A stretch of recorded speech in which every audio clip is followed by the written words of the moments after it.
Bonjour à tous, merci d'être venus aussi nombreux. Je m'appelle Juani Malesco et je suis originaire de Moria. Donc, j'ai grandi pas loin d'ici, dans la vallée de Oulfara. Et depuis 2014, j'ai découvert l'apiculture et aujourd'hui, j'ai fait mon métier. Bonsoir à tous, moi c'est Kathleen Grignet. J'ai fait mes études en Belgique, des études en écologie, où je me suis un petit peu vite orientée vers l'écologie des pollinisateurs, qui me passionne pas mal. Puis j'ai eu la chance de travailler dans une association d'apiculteurs en Guadeloupe pendant quelques années, et ensuite de travailler à la direction de l'agriculture de Tahiti, de Polynésie française, sur le développement de la filière apicole. Donc voilà, je parlerai de certains aspects de l'abeille, notamment le service de pollinisation et des autres pollinisateurs. Merci. Alors, juste pour vous donner un peu le programme de ce soir, donc, moi je vais vous présenter une partie de l'abeille. Qu'est-ce qu'une abeille, sa morphologie, la colonie, quel est le cycle d'une colonie d'abeilles. Ensuite, Kathleen elle présentera tout ce qui est pollinisation dans le monde et en Polynésie, et la densité de ruches aussi. Et puis moi, je finirai par l'apiculture, mon métier, et à la fin, on aura une petite surprise aussi.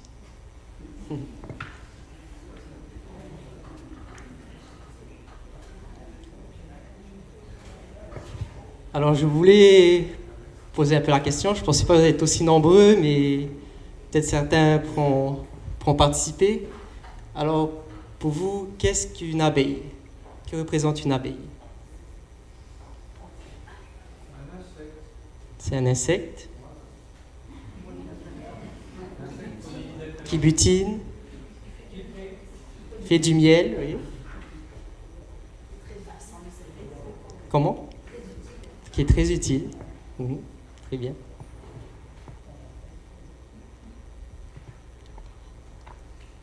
Donc, une abeille, c'est un animal invertébré, donc elle ne possède pas de colonne vertébrale. C'est un insecte comme par exemple le papillon ou le moustique. Elle appartient à la famille des hyménoptères, comme la guêpe et la fourmi. Elle est présente un peu partout dans le monde, sauf dans les régions où l'hiver fait trop froid.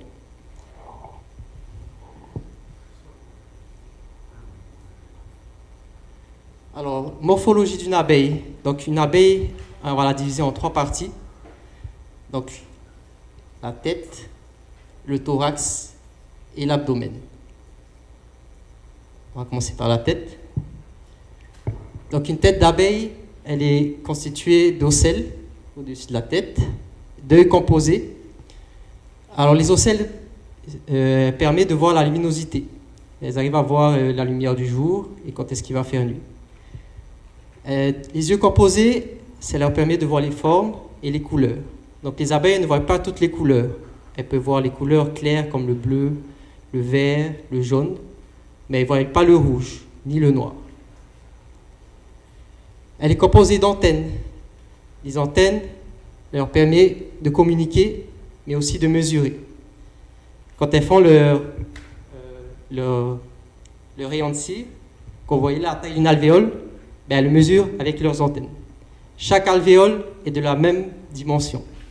Il n'y en a pas une plus petite qu'une autre. Elle est composée aussi d'une mandibule, donc, qui leur permet de se nourrir et aussi de fabriquer le miel. En arrière.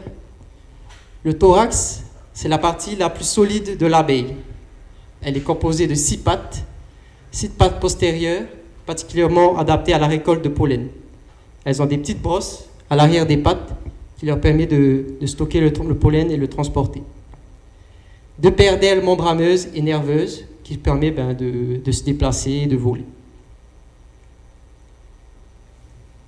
Et puis vous avez la dernière partie, l'abdomen. Donc l'abdomen d'une abeille est composé de glandes ciliaires productrices de cire. Donc qui est sous le voilà, sous l'abdomen de l'abeille. C'est des glandes de cire. Donc voilà, il faut savoir que les cires, c'est pas quelque chose qu'elle récolte ou qu'elle trouve, c'est quelque chose qu'elle fabrique. Elle est aussi composée d'un dard qui lui permet de se défendre contre les étrangers et des glandes nasanophes qui est utilisée pour s'identifier dans une ruche. Elles ont à peu près les mêmes odeurs et ça leur permet de se repérer entre elles, de savoir qui est de la même famille. Alors chez les abeilles, il existe 3 différents castres. Vous avez le faux-bourdon, la reine et l'ouvrière. Donc nous allons voir chaque castre, leur rôle et leur morphologie. Voilà. Donc une reine, le rôle d'une reine, c'est la mère de tous les individus. D'elle seule dépend les qualités et les défauts de la ruche. Il n'y en a qu'une seule dans une colonie. Il ne peut pas en avoir 2 ou 3. Elle se consacre exclusivement à la ponte, sauf quand elle fait son vol de fécondation ou lors d'un sémage, elle ne sort jamais de sa ruche. Voilà. Elle reste toute sa vie dans une ruche, dans sa colonie. La durée de vie d'une abeille est dure entre 3 et 5 ans. Mais nous, en tant qu'apiculteurs, en général, on les change tous les 2 ans, car sa production, sa pente diminue. Alors, comment se passe la fécondation d'une reine? Se passe entre le 5e et le 15e jour après sa naissance. Donc, une reine, elle va sortir de sa ruche et elle va aller à la rencontre des mâles. Elle va être fécondée par plusieurs mâles. Il faut savoir que les mâles, ils ne survivent pas après la fécondation. Donc, ils meurent. Alors, les différents spermes de chaque mâle est stocké dans une spermathèque de la reine. C'est pour ça que la morphologie d'une reine, l'abdomen, elle est beaucoup plus développée que chez les autres castres. Après sa fécondation, une reine, elle va pondre 2 catégories d'œufs. Elle va pondre des œufs fécondés, donc donnant naissance à des ouvrières ou éventuellement à des reines, ou à des ouvrières, mais éventuellement à des reines, selon la nourriture qui est fournie aux larves. Un œuf fécondé donnera naissance à des mâles. Alors, chez tous les castres, c'est le même stade. Que ce soit une reine, une ouvrière ou un mâle, elle commencera toujours par un œuf, par une larve, par une nef et ensuite par un stade adulte. La seule différence va être le temps. Comme vous voyez sur ce tableau-là, chez une reine ou une ouvrière ou un mâle, l'œuf va durer 3 jours. Chez une reine, la larve, elle va être nourrie à la gelée royale, elle va durer 5,5 jours. Chez une ouvrière, ça va être de la gelée nourricière, elle va durer 6 jours. Et chez un mâle, qui est un peu plus long, va être de la gelée aussi nourricière et 6,5 jours. Une fois que les larves ont été nourries, il y aura operculation. Ça veut dire qu'elles vont fermer l'alvéole fermer l'alvéole avec un morceau de cire. À ce moment-là, la nef va mettre 7 jours à se développer chez une reine, 12 jours chez une ouvrière et 14 jours, 5 chez un mâle. Au final, une reine adulte va mettre 16 jours pour naître à partir de la ponte. 21 jours pour une ouvrière et 24 jours pour un mâle, un faux-bourdon. Alors, le faux-bourdon, donc comme on a vu, son rôle principal va être de féconder la reine lors du vol nuptial. Il participe aussi également à la régulation de la température dans la ruche. Sa durée de vie est beaucoup plus courte, 50 jours. Alors l'ouvrière, donc c'est celle que vous voyez la plupart du temps. Donc elle aura un rôle à partir de l'âge qu'elle a. une fonction. En fonction de son âge, elle va effectuer des tâches. Donc, à sa naissance, du premier au troisième jour, elle va être nettoyeuse. Donc, elle va aller dans les cellules, les alvéoles, elle va nettoyer toutes les alvéoles pour pouvoir ensuite stocker le miel ou la pente de la reine. Du 3e au 6e jour, elle va être nourrice de larves d'ouvrières âgées de plus de 3 jours. Donc, elle va aller dans toutes les cellules où il y a des larves à l'intérieur et elle va donner de la nourriture. Du 6e au 14e jour, donc l'abeille, elle devient un peu plus développée et elle va commencer à pouvoir sécréter de la gelée royale. Donc, la gelée royale sera réservée aux larves de moins de 3 jours et aux larves de reine.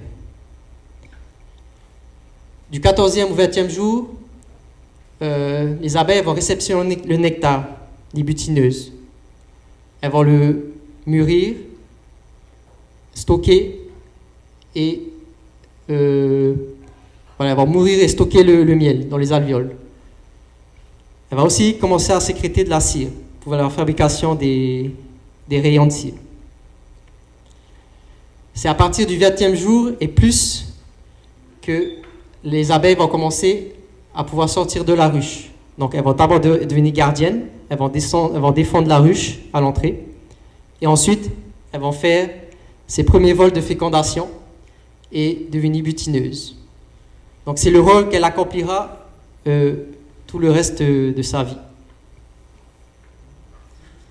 Alors ça peut varier entre 5 à 8 semaines. Ici en Polynésie, on est dans un climat tropical. Les abeilles, elles n'hivernent pas. Donc, elles bossent tous les jours et toute la journée. Donc, la durée de vie est beaucoup plus courte. On compte entre 40 et 45 jours. Alors, le rôle de l'abeille, c'est aussi, à part de fabriquer le miel, de fabriquer les produits de la ruche, son rôle est aussi de la pollinisation. Je vais passer le micro. Une petite transition. Donc je vais approfondir un petit peu ce rôle important que jouent les abeilles pour l'environnement, qui est la pollinisation. J'ai l'impression qu'il y en a pas mal qui l'ont évoqué quand on leur demandait à quoi leur fait penser l'abeille. La pollinisation, donc, c'est le processus par lequel un grain de pollen est transféré de l'organe mâle, qui est donc l'anthère, situé sur l'étamine d'une fleur, vers l'organe femelle, qui est le stigmate. C'est l'étape qui est indispensable avant la fécondation, production d'un fruit, d'une graine, et continuation du cycle de reproduction de la fleur. Alors, pour effectuer cette... il y a 2 types de pollinisation. Ça peut être soit une autopollinisation, pollinisation directe ou autogamie, soit une pollinisation croisée entre des individus différents. Alors, les différents vecteurs de pollinisation, on les classe en pollinisation abiotique, donc des vecteurs non vivants, tels que le vent ou l'eau. C'est la pollinisation qu'on retrouve typiquement chez les gymnospermes, donc les conifères, le pin caraïbe par exemple, et les graminées, qui sont aussi des plantes à fleurs, mais un peu plus simples et toujours herbacées. Ensuite, on a la pollinisation biotique, donc avec un vecteur vivant, par les animaux, qu'on appelle aussi zoogamie. Ces vecteurs peuvent être de différents types, en fait. Voilà. Ça peut être notamment des insectes, des mammifères, des oiseaux, des squamates, donc des petits reptiles. Et dans la pollinisation effectuée par les insectes, on a quand même une grande partie, 46%, qui est effectuée par les abeilles. D'où le fait qu'on dise toujours que voilà, sans l'abeille, il ne nous resterait plus beaucoup de temps à vivre, ou en tout cas notre vie se retrouverait fortement impactée.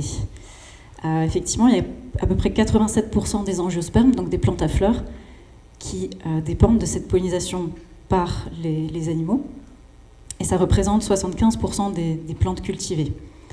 Donc c'est vraiment un service écosystémique fondamentale qui représente des milliards et des milliards de dollars qui correspondent à la production alimentaire qui en dépend.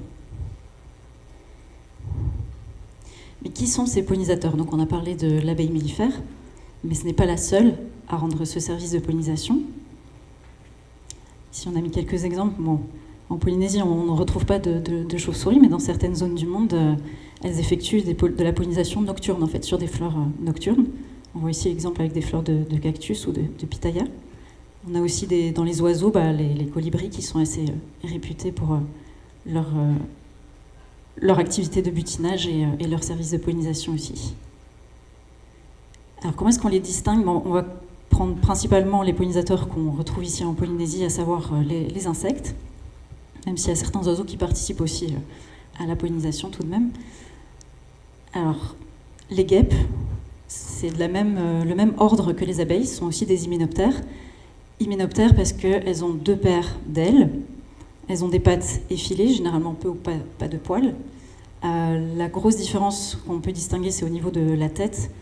Les pièces buccales ne sont pas les mêmes que chez l'abeille, et c'est dû à leur type d'alimentation, en fait, comme elles sont omnivores. Donc elles ont un appareil buccal de type broyeur, avec des mandibules assez développées et puissantes. Elles ont des yeux donc semblables à celles de l'abeille, avec de multiples petites facettes et des ocelles aussi au-dessus de la tête. Ici, c'est une espèce que vous connaissez bien. Certains en ont peut-être déjà fait les frais, la fameuse guêpe jaune. Voilà. Elle a donc la guêpe a aussi cette taille de guêpe très fine et lancée. Alors, on a aussi les mouches. Les mouches, elles n'ont qu'une seule paire d'ailes, de très gros yeux qui se rejoignent quasiment sur le dessus de la tête, des antennes très courtes, parfois à peine visibles, et au niveau des pièces buccales, c'est un insecte suceur-lécheur qui collecte de la nourriture principalement liquide. Voilà. Les papillons, ils ont une sorte de trompe qui peut s'enrouler sur elle-même, de longues antennes qui se terminent par une sorte de petite massue, et des grandes ailes couvertes d'écailles qui nous restent sur les doigts quand on les manipule. On revient du coup sur l'abeille. Donc Oani a déjà un petit peu présenté les caractéristiques tout à l'heure. Ce qui est intéressant au niveau de l'abeille, c'est que sa morphologie est vraiment adaptée aussi à son alimentation. Elle se nourrit uniquement de nectar et de pollen. Donc elle a souvent, en tout cas c'est le cas de l'abeille mellifère, des pattes arrière modifiées, ou parfois d'autres parties du corps modifiées pour la récolte de pollen. Ces poils sont aussi, on le verra plus tard, vraiment adaptés à l'accrochage du pollen par électricité statique. Voilà. Donc, du coup, ces poils, on les appelle des soies. Ils sont ramifiés. Ils permettent vraiment un accrochage du grain de pollen sur le corps de l'abeille. En plus, son activité donc, de butinage en fait un très bon pollinisateur. Elle visite de nombreuses fleurs pour approvisionner les larves. Dans certains cas aussi, certaines espèces d'abeilles pour la production de miel. Je vais revenir dessus juste après, mais en fait, on ne parle pas d'une, mais de plusieurs abeilles. Il existe de nombreuses espèces d'abeilles, et certaines sont vraiment adaptées à la pollinisation d'espèces végétales en particulier. Alors ici, un petit test, après vous avoir montré les caractéristiques qui distinguent les guêpes des papillons, des abeilles et des mouches. Est-ce que ça, selon vous, c'est un bourdon? Non? Ah, j'ai entendu. C'est ça? Voilà, exactement. Ça, c'est une mouche. Et ici, selon vous, c'est une abeille?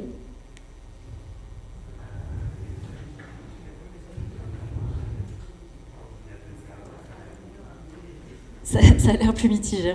Je vais vous aider un tout petit peu. Si vous voyez sur les antennes, en fait, les longues antennes finies en forme de massue, c'est un papillon. Très particulier, mais c'est un papillon. Alors ensuite, ici, est-ce que c'est une guêpe? Là, si vous regardez au niveau de l'appareil buccal, en fait, c'est une abeille.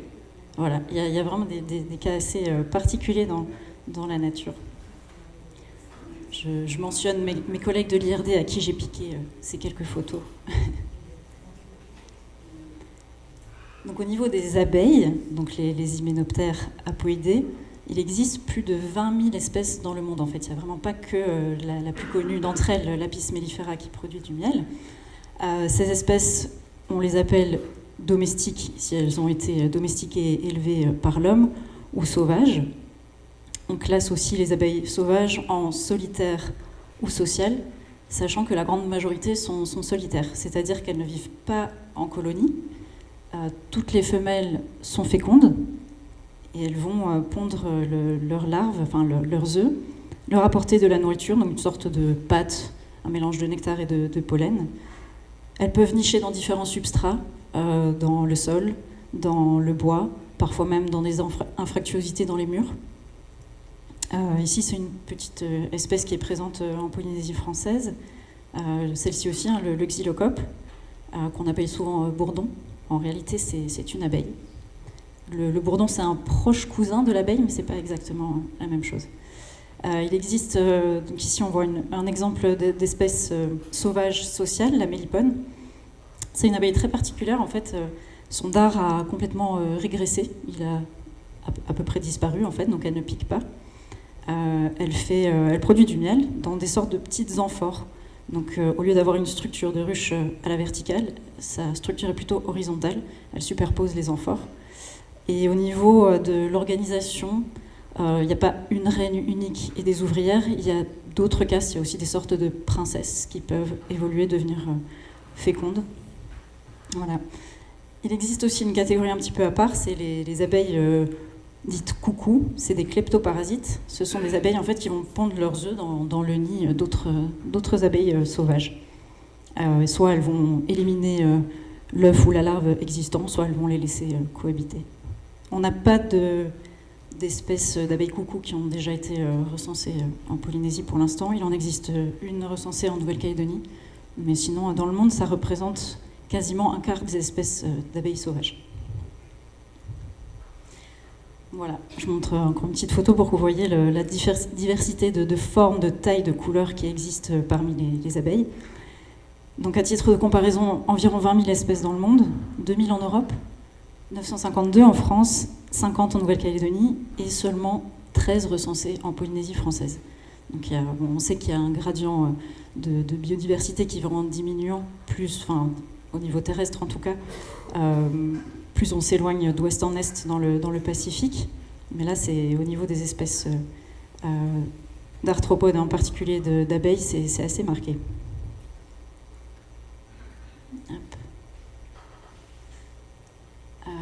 Donc voilà, ici on voit un peu à titre de comparaison les différents territoires du Pacifique, le nombre d'espèces d'abeilles qui ont été recensées. On voit qu'à Hawaï, c'est un petit peu plus élevé, il y a une forte diversification comparée aux autres territoires.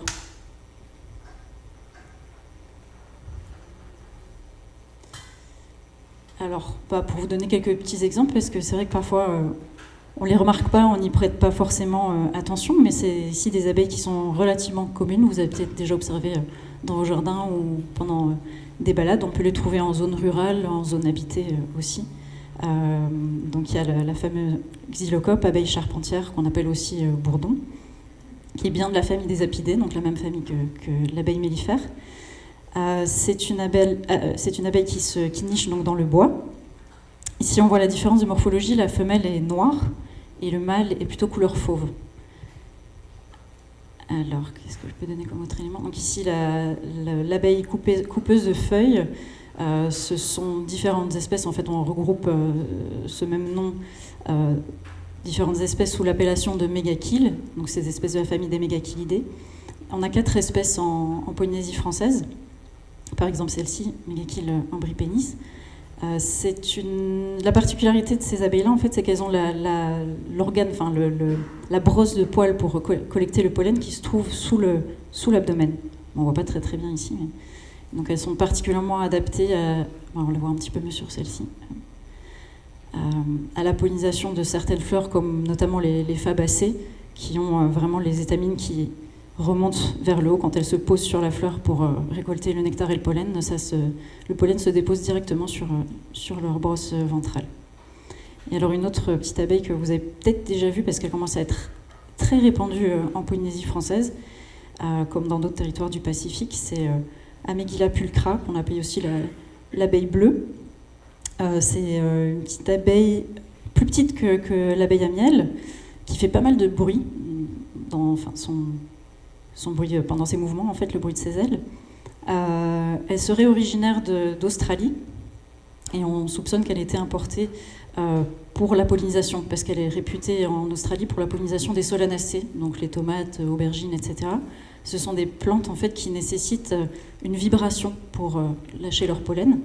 En Europe, on utilise, c'est beaucoup les bourdons européens qui rendent ce service de pollinisation des tomates. Dans les territoires tropicaux, c'est d'autres abeilles, des abeilles sauvages. Et donc en Australie, il y avait cette fameuse abeille qui est native là-bas, l'abeille bleue, qui s'est probablement par vecteur humain répartie dans le reste du Pacifique. Alors ici sur la photo, c'est un phénomène que plusieurs personnes m'ont déjà rapporté ici, m'ont envoyé des petites photos en disant mais qu'est-ce que c'est ? En fait ce sont des mâles, c'est un agrégat de mâles qui s'accrochent ensemble à une branche pour passer la nuit, pour être un peu plus protégés. Parce que voilà, les femelles elles vont rester dans les nids qu'elles creusent dans le sol, mais les mâles ils vont se faire chasser et dormir entre eux. Voilà. Là, c'est juste une petite étude qu'on a fait ici au niveau de Tahiti. Il faut dire, c'est vrai qu'il n'y a pas encore, il n'y a pas énormément de données au niveau de l'écologie de ces pollinisateurs, donc quelles sont les plantes qui butinent, etc.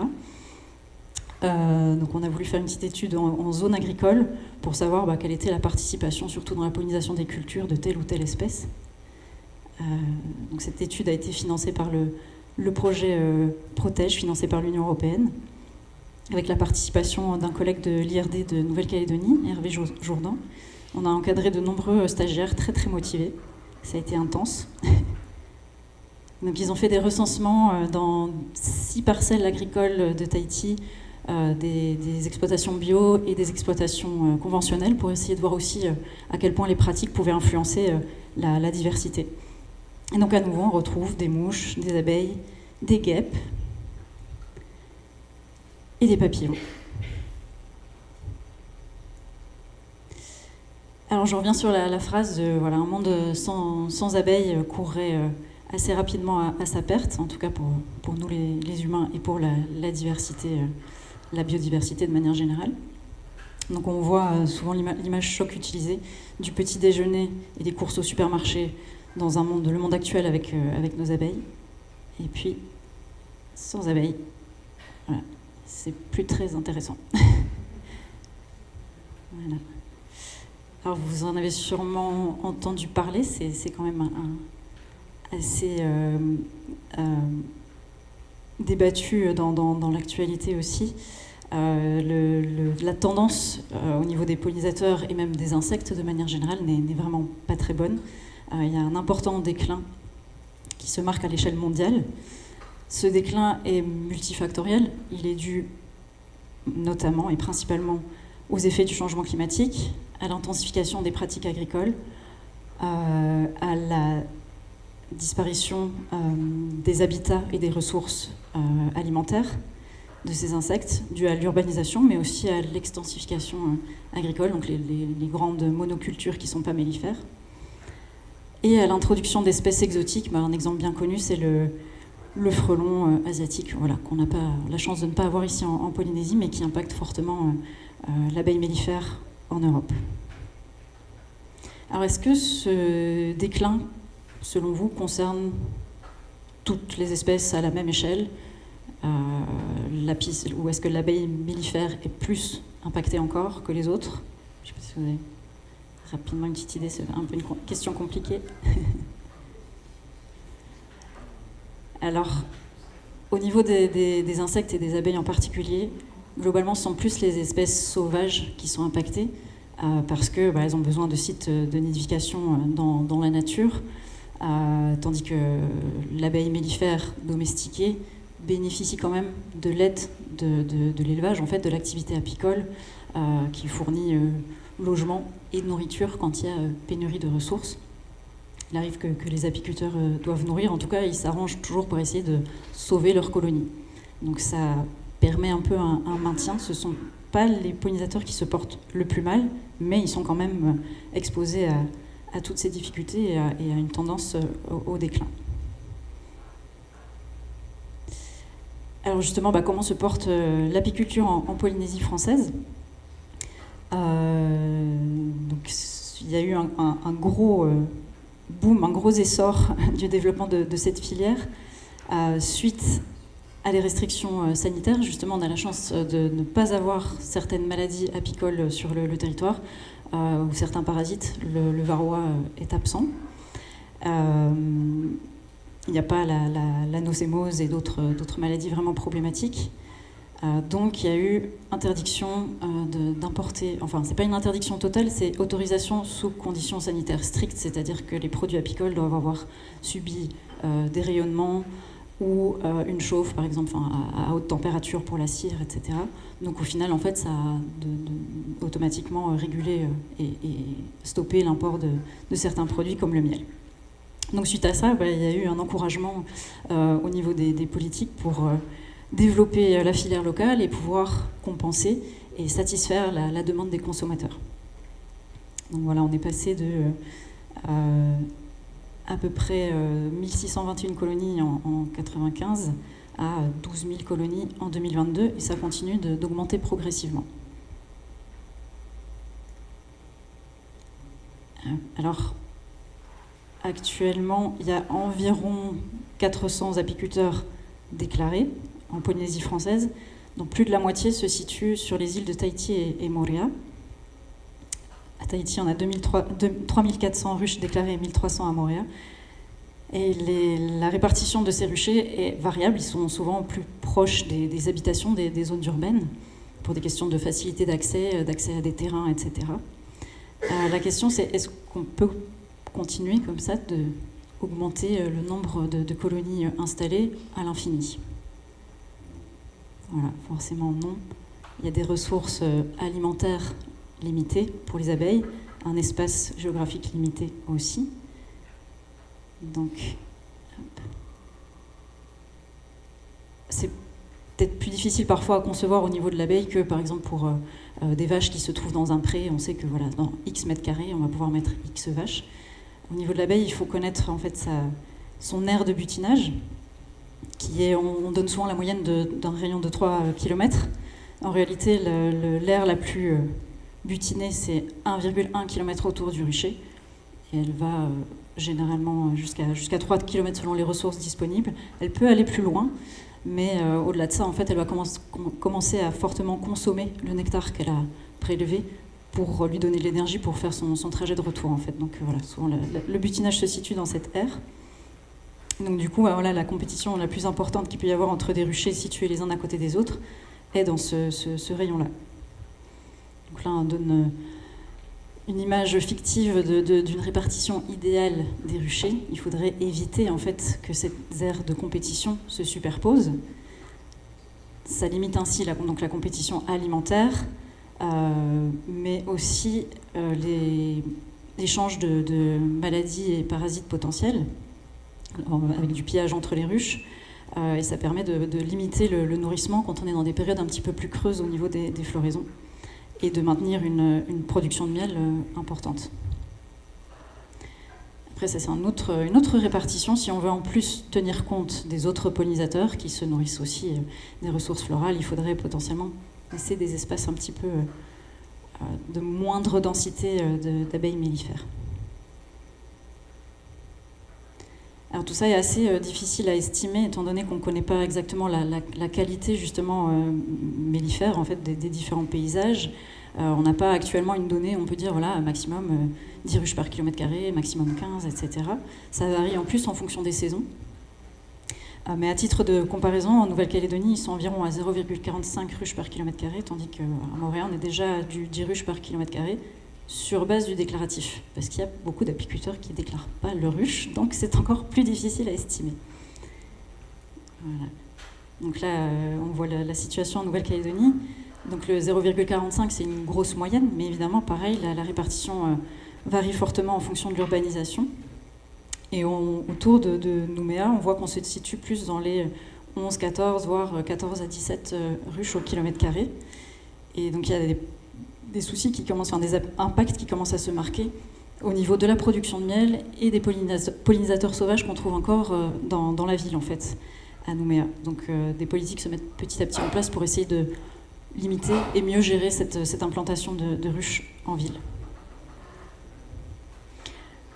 Donc ici, à nouveau, voilà, au niveau de la direction de l'agriculture, avec le soutien du projet Protège, on a voulu se pencher petit à petit sur la question. On a eu la chance de pouvoir encadrer un stagiaire de Master 2 à l'UPF, Tavito Alain, qui a réalisé des enquêtes auprès des apiculteurs de Montréal pour essayer de développer un premier modèle qui permettrait d'estimer à quel point la production de miel et la santé des abeilles est impactée par la densité de ruches et en fonction des différents milieux dans lesquels elles se trouvent. C'est un début, c'est très complexe et c'est très multifactoriel, donc c'est un travail qui doit se poursuivre. Voilà. Et pour que ce travail puisse être efficace, la donnée principale, c'est de pouvoir avoir une idée en fait du nombre de ruches, de l'implantation de ces ruchers. Donc vous avez peut-être vu passer cette affiche-là, qui a été faite par le groupement de défense sanitaire animale. Voilà, s'il y a des apiculteurs parmi nous dans la salle, surtout n'hésitez pas, contactez-les. Ils sont super en plus au niveau du soutien technique. Voilà, déclarez vos ruches. Voilà, je vais repasser la parole à Rohani, qui va nous parler du métier d'apiculteur. Merci Catherine. Bon, moi je connais quelques apiculteurs dans le public là.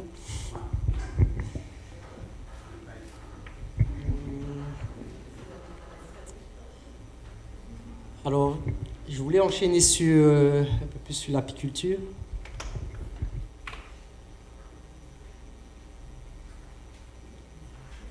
Je vais peut-être sauter que...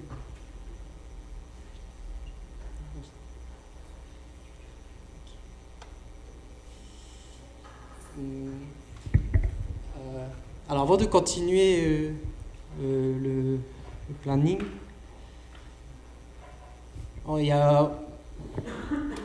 j'ai fait une présentation en fait sur l'histoire un peu de l'apiculture. Voilà. Okay. Merci. Excusez-moi.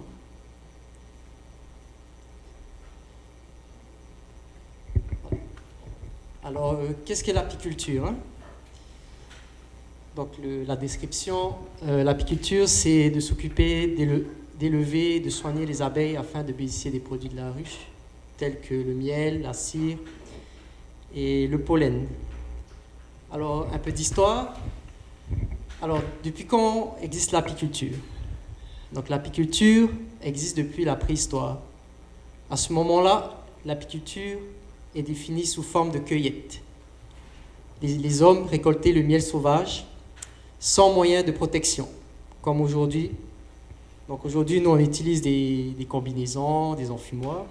Avant, ils n'avaient pas peur de se faire piquer. Hein. Ils allaient directement comme ça dans les ruches et ils prenaient le miel. Hein.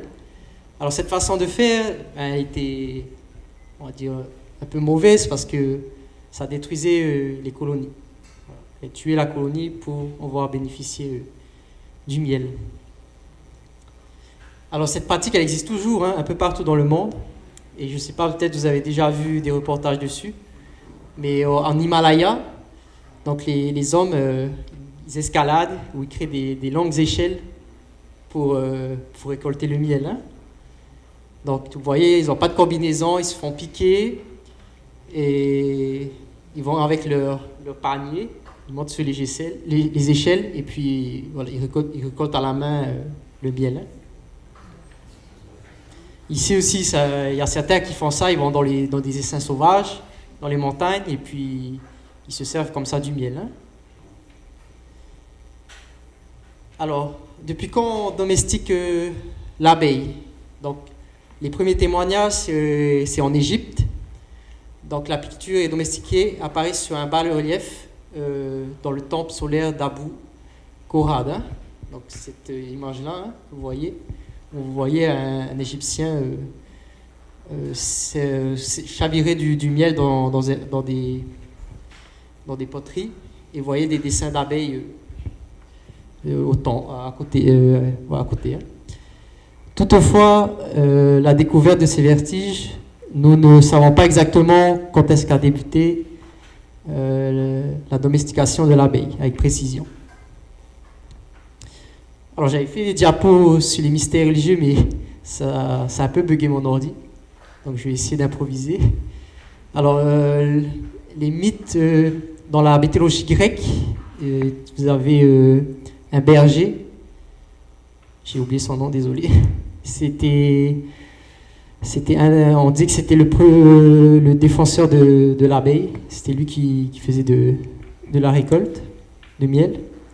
Et vous avez aussi dans la Bible plusieurs versets qui parlent de miel, de la douceur du miel, de dattes et de figues. Et j'avais fait un note aussi sur le progrès de l'apiculture. Alors là, vous pouvez voir les différents types de ruches qu'il existe dans le monde. Donc les premières ruches qui ont été utilisées, ce sont celles du milieu, celles qui sont là, ce sont les ruches en paille. Donc c'est juste une cloche où on posait la cloche sur un essaim d'abeilles, et l'abeille se développait à l'intérieur, l'essaim se développait à l'intérieur. Ensuite, vous avez eu aussi les ruches troncs. Donc, certains apiculteurs, les premiers,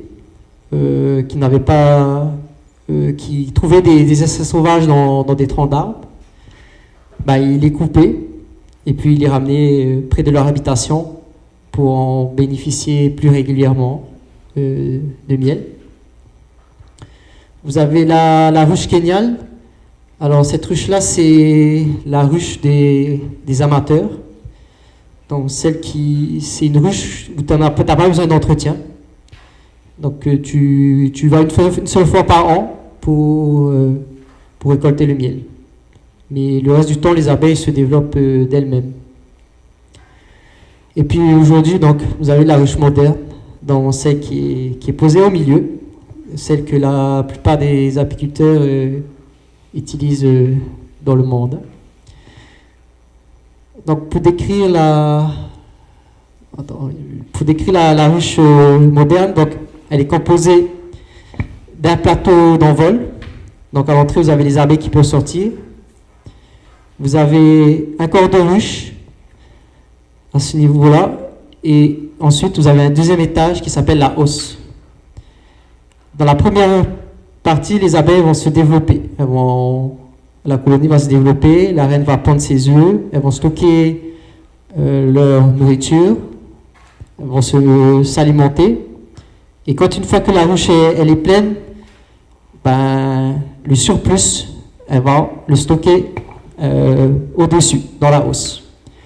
Donc entre les deux, on met une grille à reine qui permet de la reine d'éviter de monter en haut pour la ponte.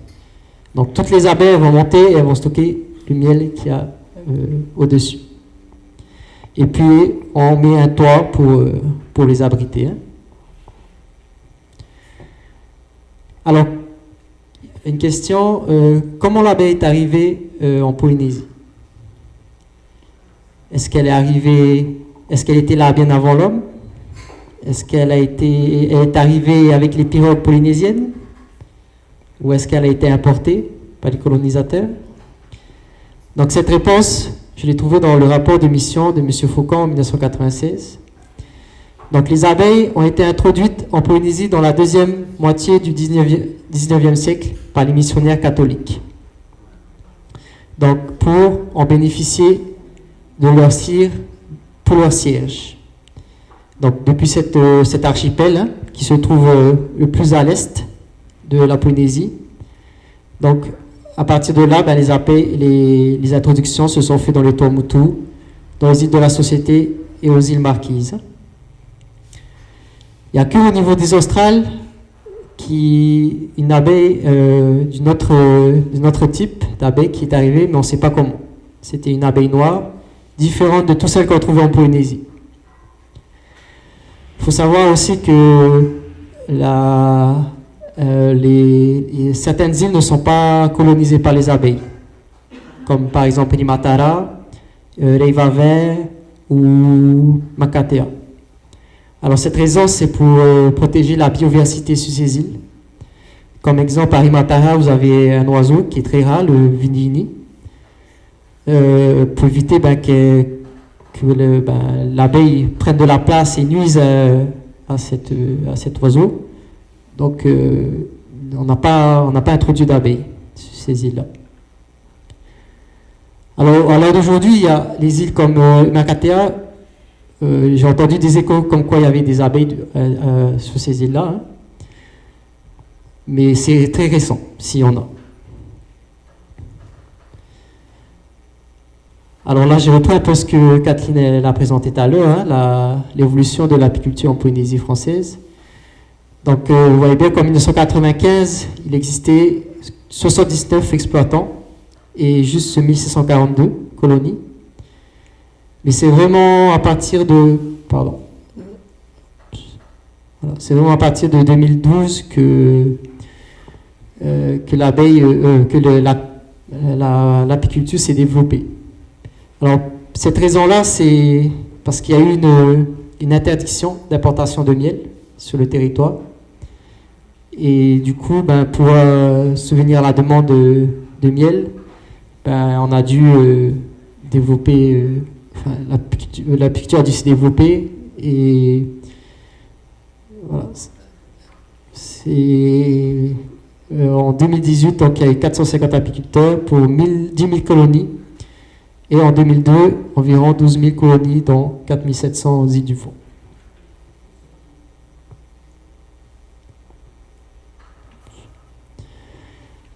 Alors, les outils qu'on utilise en apiculture, hein. Donc j'en ai amené quelques-unes. Donc, les outils les plus importants qu'on utilise, donc, c'est un enfumoir. Alors, on utilise de la fumée d'abeilles pour prévenir les abeilles de notre arrivée. En utilisant la fumée, les abeilles elles vont se sentir en danger, elles vont se préparer à quitter le nid. Donc, elles vont se gorger de miel au cas où il arrive un incident et où elles devront partir, elles vont faire des réserves. Donc, en faisant des réserves, les abeilles, elles seront tellement lourdes, tellement remplies qu'elles n'utiliseront plus leur dard. Donc ça permet à l'apiculteur de travailler en tranquillité sans se faire piquer. On utilise aussi le lève-cadre. Donc celle-là, ça sert à décoller les cadres dans la ruche. Parce que les abeilles, elles récoltent de la propolis. On va voir après.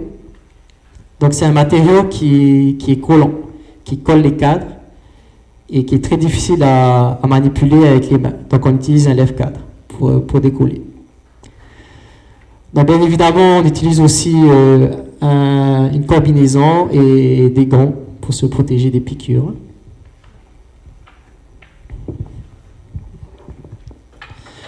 Il y a aussi la balayette aussi. Parfois, on l'utilise quand les abeilles, on veut voir un peu plus le cadre, ou parfois quand on fait des récoltes pour chasser les abeilles, on utilise la balayette.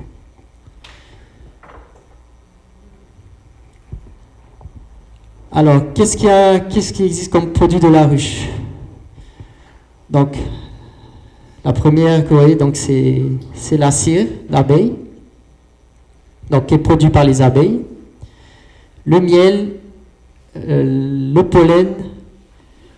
Donc le pollen, comme on a vu, c'est ce qu'elles récoltent sur les fleurs. Le miel, donc c'est du nectar transformé au miel. Donc comment est transformé le nectar au miel? C'est en échangeant. une abeille va récolter du miel, du nectar, pardon, dans une fleur. Elle va le transporter jusqu'à la ruche et elle va l'échanger avec une autre abeille. Et pendant cet échange-là, ben, le nectar va se transformer en miel jusqu'au stockage dans les alvéoles et au séchage. Alors vous avez aussi, comme je vous disais tout à l'heure, la propolis. Donc la propolis, c'est quelque chose qu'elle récolte, qu'elle trouve ça sur les bourgeons des fleurs. Donc c'est un matériau résineux qu'elles vont récolter et elles vont se servir pour colmater dans la ruche, pour colmater les cadres, pour fermer des trous. S'il y a des trous dans leurs habitations, elles vont le fermer. Mais elles peuvent aussi servir pour envelopper les cadavres. Parfois, quand vous avez des abeilles mortes ou d'autres insectes qui sont entrés dans la ruche et qui meurent, et qu'elles ne peuvent pas le transporter, ben, elles vont utiliser de la propolis pour l'envelopper et pour éviter que ça développe des maladies. Là, vous avez donc la gelée royale. Donc, c'est un des aliments les plus nutritifs au monde. Et c'est ce qu'ils utilisent donc pour donner à manger à leur larve. Et ensuite, vous avez aussi le venin d'abeille. Donc, le venin d'abeille est très utilisé dans la médecine. Il y en a qui font de l'apithérapie. Hein. Il fait piquer l'abeille pour soigner des arthroses ou des maladies.